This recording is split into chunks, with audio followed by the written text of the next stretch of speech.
आजा, देश के प्रधानमंत्री ने जवान को देशद्रोही बना दिया। ये इधर देख रहे होगे आप, देशद्रोही का बच्चा यहाँ खड़ा है जो अपने देश के लिए पाकिस्तान में मुल्क में जाता है। उसके खिलाफ आर्मी के ही अधिकारी गद्दार हमारे सामने एफआईआर करने आते हैं और उसके खिलाफ मैं एफआईआर करने आ रहा हूँ। ये आंदोलन ऐसे ही जारी रहेगा। यहाँ पलगाम गांव में हमारे मासूम लोगों की जान चलेगी, उसके ऊपर सियासत खेलने वाले गद्दार खामोश बैठे हुए। मेरा बच्चा भी देशद्रोही है, मेरी पत्नी भी देशद्रोही है।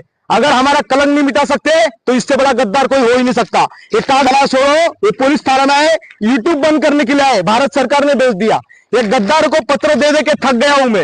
ये कौन है? General chief of staff. ये देखो, ये दिल्ली में पत्र दिया है। फिर ये हमारा महाराष्ट्र गवर्नमेंट का लेटर, ये बोल रहा है आर्मी को रिप्लाई दो, फिर भी रिप्लाई नहीं दे रहा है। असमर्थ है।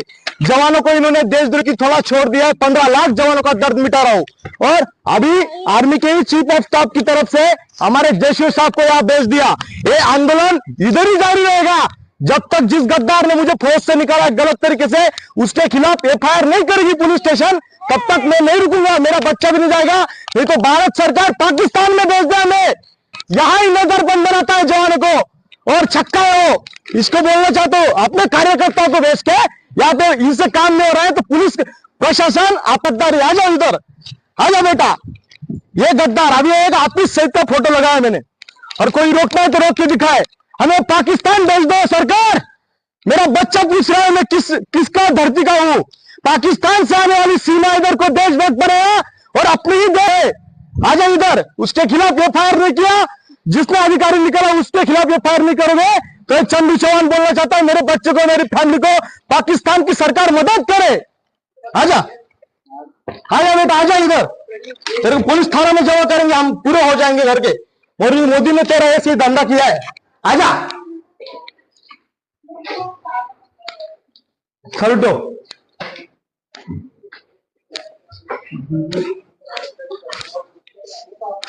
हाँ हाँ, गीत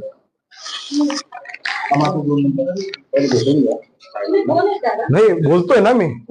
मध्ये पोलीस स्टेशन प्रायव्हेट आहे ना सर? प्रायव्हेट आहे ना, मग माझं गॅझेट दाखवू का तुम्हाला नियमावली? मग वर्दी घालून घालेल ना, एक सर्व्हिसमॅन आहे ना मी। हे बघा ना तुम्हाला, याला जेलमध्ये टाका। पोलीस स्टेशन मध्ये काढू देत नाही, नुसतं नावाला एक सर्व्हिसमॅन दिले का यांनी, गद्दारांनी। मला पाकिस्तान मध्ये जायचंय। हा, या तर एफआईआर करा ज्यांनी मला काढलं फौजी अधिकारी।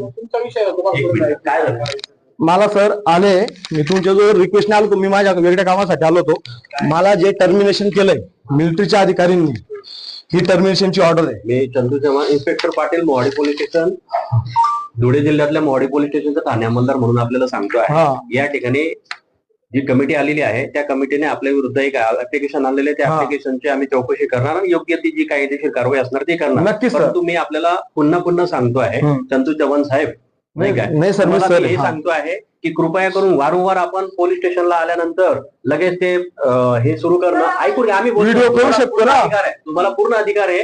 परंतु तुम्ही पोलीस स्टेशनच्या प्रेमायसेस मध्ये आलेला आहात, करू शकतात। परंतु प्रत्येक टाइमला ह्या अशा ही पद्धत नाही ना। कोणती पद्धत नाही ना? ते आले म्हणजे आता तुम्हाला इथं काय सांगायचं काय? मी रक्षा, मला ज्या अधिकाऱ्यांनी टर्मिनेशन केलंय त्याने असंविधान आर्टिकल 20/2 प्रमाणे त्याच्यावर एफआईआर तुम्ही करा, पण तुम्ही थोडं माझ्या प्रिमायसेस मध्ये थोडं बाहेर थांबून करा।